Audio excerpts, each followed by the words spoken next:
11 bölüm. Rehobam Иерусалимге келип, Исраил менен согушуп, падышачылыгын кайрып алыш үчүн Жүйүт менен Бенжаминдин тукумунан 180 000 тандамал аскер жыйнады. Кудайдын кишиси Шемаяга Теңирден мындай деген сөз айтылды. Жүйүт падышасы Сулаймандын уулу Рехобамга жана Жүйүт менен Бенжамин тукуму болгон бүт ысрайылдыктарга мындай деген. Теңир мындай деп айтты да: бир туугандарыңарга каршы чыкпагыла, алар менен согушпагыла. Ар кимиңер өз үйүңөргө кайткыла, анткени муну мен кылып жатам. Алар Теңирдин айтканына тил алып, Жаробамга каршы барбай үйлөрүнө кайтышты. Рехобам Иерусалимде жашап турду. Ал Жүйүт аймагынын шаарларын дубалдар менен курчады. Жүйүт аймагындагы жана Бенжаминдеги шаарларды, Бейтлехемди, Эйтамды, Текояны, Бейтсурду, Сохону, Адуламды, Гатты, Марейшаны, Зубту, 9, Адорайымды, Лакишти, Азейканы, Сораны, Аялонду, Хебронду чыңдады. Ал бул шаарлардын чептерин бекемдеп, аларга башчыларды койду жана дан азыктары, дарак майлары менен шараптар үчүн кампаларды курду. Ар бир шаарга калкандарды, найзаларды берип, абдан бекемдеди. Анын карамагында Жүйүт менен Бенжамин калды. Исраил жеринде турган ыйык кызмат кылуучулар менен лебилер ар тараптан ага келип кошулушту. Анткени лебилер шаарлардын жанындагы өздөрүнүн жайыттарын жана ээлик жерлерин таштап, Жүйүт аймагына жана Иерусалимге келишти. Аларды Жаробам менен анын уулдары Теңирге кызмат кылуудан четтетип, Жаробам өзү жасаган бийик жерлердеги бутканаларга да, текелерге да, букачарларга да буткана кызматчыларын койгон болчу. Лебилердин артынан Исраилдин бардык урууларынын ичинен Исраилдин Кудай Теңирин издеш үчүн жүрөгүн бургандар ата бабаларынын Кудай Теңирине курмандык чалыш үчүн Иерусалимге келишти. Алар жүйүттөрдүн падышачылыгын бекемдеп, Сулаймандын уулу Рехобамды 3 жыл колдошту. Анткени алар 3 жыл дөөт менен Сулаймандын жолун жолдошту. Рехобам дөөттүн уулу Жеримоттун кызы Махалатты аялды калды. Махалаттын энеси Жишайдын уулу Элияптын кызы Абыкейл эле. Абыкейл ага Жеюш, Шемария, Зама деген уулдарды төрөп берди. Андан кийин ал Абышаломдун кызы Махан алды. Ал аялы ага Абиям, Атай, Зиза жана Шеломит деген балдарды төрөп берди. Рехобам бардык аялдары менен күң аялдарынын ичинен Абышаломдун кызы Маханы жакшы көрчү. Рехобамдын 18 аялы жана 60 күң аялы болгон. Алардан 28 уул жана 60 кыз төрөлгөн. Рехобам Мааханын уулу Абиямды бир туугандарынын үстүнөн үй башчысы жана төрө кылып койду. Анткени аны падыша кылгысы келди. Рехобам акыл менен иш жүргүзүп, бардык уулдарын Жүйүт жана Бенжамин жерлерине, чептүү шаарларга жайгаштырып, аларга көп мүлк берип, көп аял алып берди. 12 бөлүм. Рехобамдын бийлиги чыңдалып, күч кубаттуу болгон кезде ал Теңирдин мыйзамдарын таштады жана аны менен кошо бүт Исраил эли да таштады. Рехобамдын падышачылыгынын 5 жылында Мисир падышасы Шишак Иерусалимге каршы бет алды. Анткени алар Теңирден четтеп кетишкен.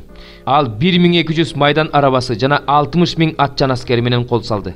Аны менен кошо Мисирден эсепсиз көп луптуктар, суктуктар, эфиопиялыктар келишти. Ал Жүйүт аймагындагы чыңдалган шаарларды каратып алып, Иерусалимге келди.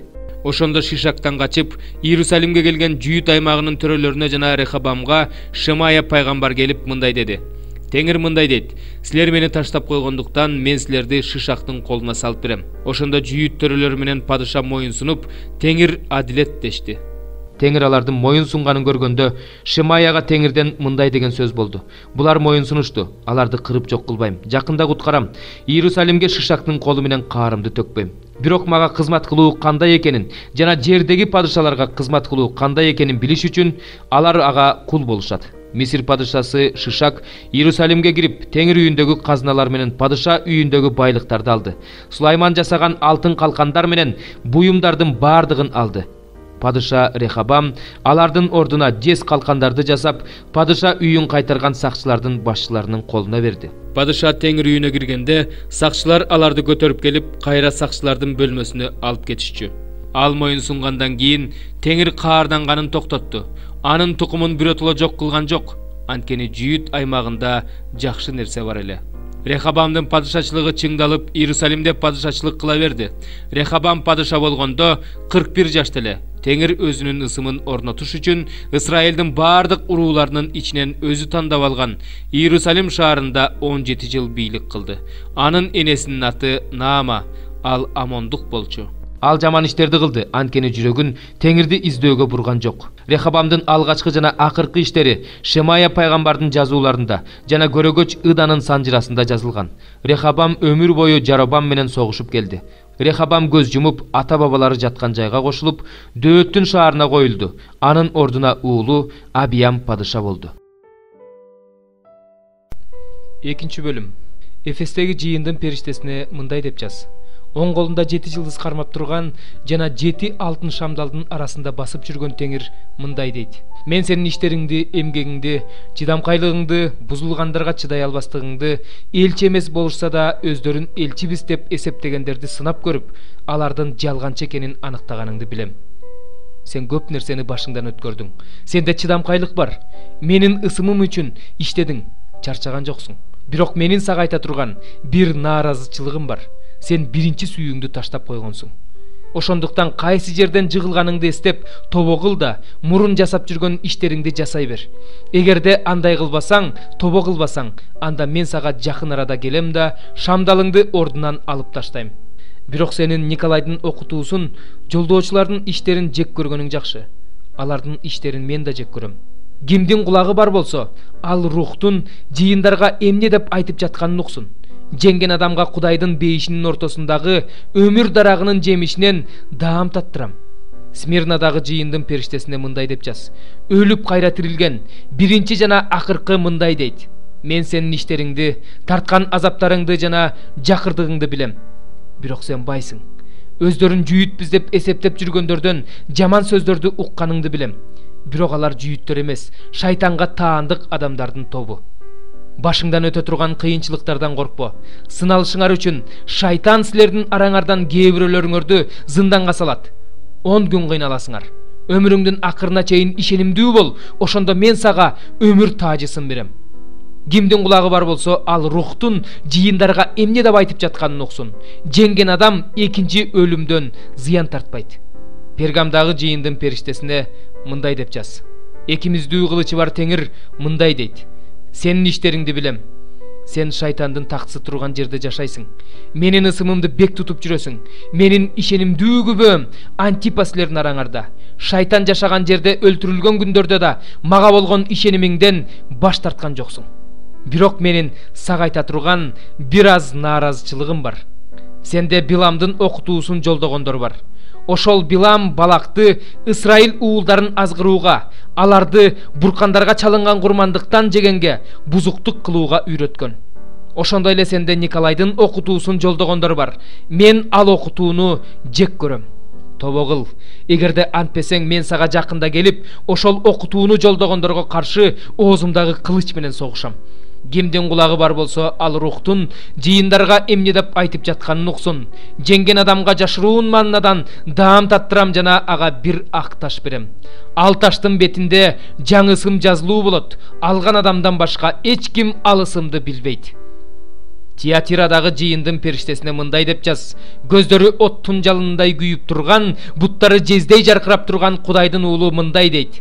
Сенин иштериңди да, сүйүүңдү да, ишенимиңди да, кызматыңды да, чыдамкайлыгыңды да, кийинки иштериң мурунку иштериңден көп экенин да билем. Бирок менин сага айта турган бир аз нааразычылыгым бар. Сен өзүң пайгамбар эсептеген Изабель деген аялдын менин кулдарымды бузуктук кылууга, буркандарга чалынган курмандыктан жегенге үйрөтүүсүнө, адаштыруусуна жол берип жатасың. Мен ал аялга бузуктук үчүн тобо кылууга убакыт бергем. Бирок ал тобо кылгысы келген жок. Ошондуктан мен аны оорутуп төшөккө жаткырам. Эгерде өздөрүнүн иштери үчүн өкүнүп тобо кылышпаса, анда аны менен бирге бузуктук кылгандарды оор кайгыга салам. Анын балдарын өлтүрөм. Ошондо жыйындардын баары менин адамдын ички дүйнөсүн жана жүрөгүн сыноочу экенимди билишет. Ар бириңерге иштериңерге жараша тиешиңерди берем. Ал эми силерге бул окутууну жолдобогон жана шайтандын терең сырлары деп аталган нерселерди билбеген Тиатиранын калган тургундарына мындай демекчимин. Мен силердин башыңарга башка кыйынчылык салбайм. Эмнеңер бар болсо, ошону гана мен келгенче бекем кармап тургула. Ким жеңип чыгып, менин иштеримди аягына чейин аткарса, өзүмдүн атамдан бийлик алганымдай эле аны бутпарастардын үстүнөн бийликке коем. Ал аларды темир таяк менен кайтарат. Алар чопо идиш талкалангандай талкаланышат. Ага таң жылдызын берем. Кимдин кулагы бар болсо, ал рухтун жыйындарга эмне деп айтып жатканын уксун. 3-бөлүм. Козголоңчул булганган райымсыз шаарга кайгы. Ал сөздү укпайт, акыл насаатты кабыл албайт, теңирге таянбайт, өз кудайына жакындабайт. Анын төрөлөрү ырылдаган арстандар, башкаруучулары иңирдеги карышкырлар, алар таңга чейин бир да сөөк калтырышпайт. Анын пайгамбарлары жеңил ойлуу, ишенимсиз адамдар, анын ыйык кызмат кылуучулары ыйык нерселерди булгашат. Мыйзамды тебелеп тепсешет. Адилет теңир анын ичинде. Адилетсиздик жасабайт. Ар дайым эртең менен өзүнүн адилет өкүмүн көрсөтүп турат. Бирок мыйзамсыз адам уят сыйытты билбейт.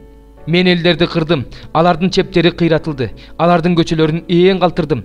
Эми ал көчөлөрдөн эч ким баспайт. Алардын шаарлары талкаланды, аларда эч ким жашабай калды. Бир да адам калган жок. Мен ага, менден гана корк, акыл насаатты кабыл ал дегем. Менден коркуп акыл насаатымды кабыл алганда, анын турак жайы кыйратылмак эмес, ал үчүн мен белгилеген нерсе анын башына түшмөк эмес. Бирок алар өздөрүнүн бардык жаман иштерин тырышчаактык менен улантып жатышты. Ошондуктан мен кыйратуу үчүн ордуман турган күнгө чейин мени күткүлө дейт теңир. Анткени мен элдерди чогултуш үчүн, падышачылыктарды чакырыш үчүн, аларга өзүмдүн каарымды, өзүмдүн жалындаган каарымды төгүш үчүн өкүм чыгардым. Анткени бүт жер жүзүн менин кызганычымдын оту жалмайт. Ошондо бардык элдер теңирдин ысымын чакырсын деп, ага бир кишидей кызмат кылсын деп, мен аларга кайрадан таза ооз берем. Эфиопия дарыяларынын аркы өйүзүндөгү өлкөлөрдөн мага табынуучулар, менин чачырап кеткен элимдин балдары мага тартуу алып келишет. Ошол күнү сен өзүңдү мага каршы жасаган ар кандай күнөөлүү иштериң менен булгабайсың. Анткени мен ошол күнү сенин ичиңден, сенин атагың менен мактангандарды жок кылам. Ошондон кийин менин ыйыктоомдо өзүңдү жогору көтөрбөйсүң. Бирок сенин ичиңе момун, жөнөкөй элди калтырам. Алар теңирдин ысымына таянышат. Исраилдин калдыгы адилетсиздик кылбайт, жалган сүйлөбөйт, алардын оозунда айлакер тил болбойт. Алар тынч оттоп, жайылып жүргөн койлордой болушат. Эч ким алардын тынчын албайт. Кубан, Сион кызы, салтанаткур Исраил, бүт жүрөгүң менен кубан, шаттан Иерусалим кызы. Теңир сени жазалабай турган болду. Сенин душманыңды кууп чыкты. Теңир Исраил падышасы сени менен мындан ары жамандыктан коркпойсуң. Ошол күнү Иерусалимге коркпогун, Сионго сенин колуңдан күч кетпесин. Сенин Кудай теңириң сени менен, анын сени куткарганга күчү жетет. Ал сен үчүн абдан кубанат, өз сүйүүсү менен сага ырайым кылат, сен жөнүндө шаттанып салтанат курат дешет. Салтанаттуу майрамдар үчүн кайгыргандарды мен чогултам. Алар сенин адамдарың, алардын үстүндө маскарачылык жатат. Мына, мен ошол учурда сени кысымга алгандардын баарын жок кылам. Аксагандарды куткарам, чачырап кеткендерди чогултам. Алар кайсы жерде кордолушса, ошол жерде аларды атактуу, даңктуу кылам.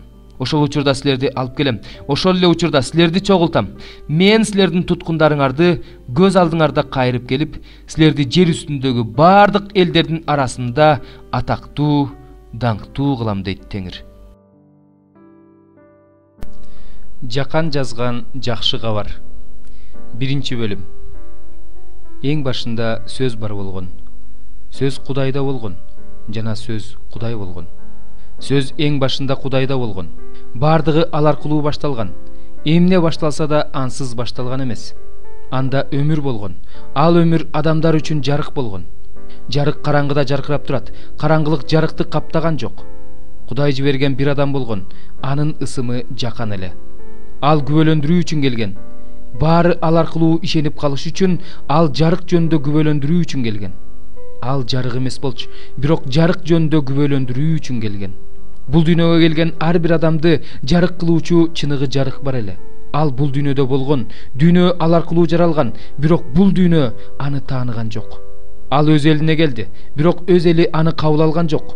Ал эми аны кабыл алып, ага ишенгендерге Кудайдын балдары болуу бийлиги берилди. Алар кандан эмес, дененин каалоосу менен эмес, эркектин каалоосу менен эмес, Кудайдан төрөлүштү. Сөз адам болуп биз менен жашап турду.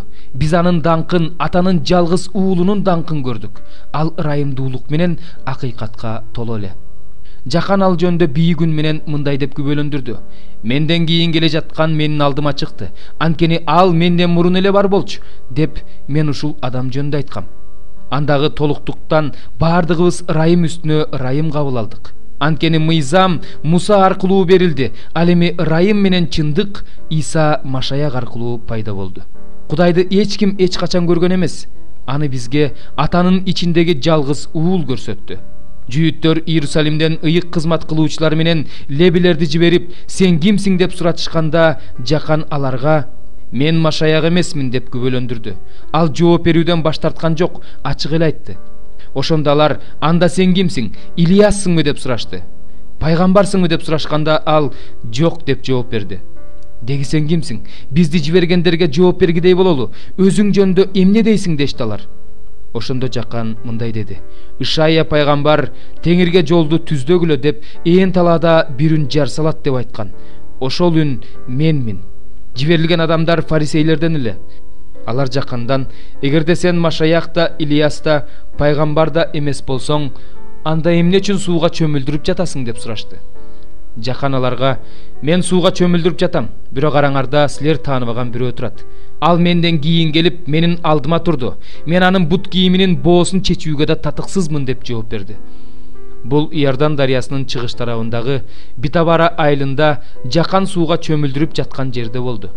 Кийинки күнү Жакан өзүн көздөй келе жаткан Исаны көрүп, бул Кудайдын курмандык козусу. Ал дүйнөнүн күнөөсүн өз мойнуна алат. Менден кийин келген адам менин алдыма турду. Анткени ал менден мурун эле бар болчу деп мен ушул адам жөнүндө айткам. Мен анын таанычы эмесмин, бирок Исраил эли аны билип калсын деп сууга чөмүлдүрүү үчүн келгем деди. Жакан күбөлөндүрүүсүн мындай деп улантты: Рухтун асмандан көгүшкөн сыяктуу түшүп анын үстүндө турганын көрдүм. Мен анын таанычы эмесмин, бирок адамдарды сууга чөмүлдүртүү үчүн мени жиберген Кудай мага рухтун кимдин үстүнө түшүп анда болуп турганын көрсөң, ыйык рухка чөмүлдүрүүчү ошол деген. Мен көрдүм да, бул Кудайдын уулу деп күбөлөндүрдүм. Эртеси күнү да Жакан өзүнүн эки шакирти менен турган эле. Ал өтүп бара жаткан Исаны көргөндө: мына Кудайдын курмандык козусу деди. Жакандан бул сөздөрдү укканда эки шакирт тең Исаны ээрчип жөнөштү. Иса артына бурулуп, алардын ээрчип келе жатканын көрүп, силерге эмне керек деп сурады. Алар андан: Устат, кайсы жерде турасың деп сурашты. Барып өзүңөр көргүлө деди Иса. Алар барып Исанын кайсы жерде турганын көрүштү да, ал күнү аныкында калып калышты. Бул убак 10-саат чамасы эле. Жакандан угуп Исанын артынан ээрчиген эки адамдын бири Шимон Петрдин бир тууганы Андрей эле. Ала дегенде агасы Шимонду таап: ага, биз Машаякты таптык деди. Андрей бир тууганы Шимонду Исага алып келди. Иса аны карап: Жунус уулу Шимон, сага Кейфа деген ысым коюлат деди. Эртеси күнү Иса Галилеяга бармакчы болуп, Филипти таап: менин артымдан ээрчи деди. Филип болсо Андрей менен Петр жашаган Бетсаида шаарынан эле. Филип Натанаэлди таап, ага, Мусанын Тоорат китебинде, ошондой эле пайгамбарлар китебинде жазылган Машаякты таптык, ал Назареттик Жусуптун уулу Иса деди. Бирок Натанаэл ага: Назареттен жакшы нерсе чыкмак беле деп койду. Ошондо Филип ага: барып өзүң көр деди. Иса келе жаткан Натанаэлди көрүп: куулугу жок, накта Исраилдик мына ушул деди. Натанаэл андан: мени кайдан билесиң деп сурады. Иса ага: Филип сени чакыра электеле, мен сени анжыр дарагынын түбүндө отурганыңда көргөм деди. Ошондо Натанаэл: Устат, сен Кудайдын уулусуң, сен Исраил элинин падышасысың деди. Иса ага: сен мага мен сени анжыр дарагынын түбүндө отурганыңда көргөм дегеним үчүн ишенип жатасың. Мындан чоңун көрөсүң деди.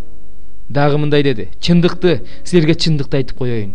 Мындан ары ачылган асманды жана адам уулун көздөй жогору чыгып, кайра төмөн түшүп жаткан Кудайдын периштелерин көрөсүңөр.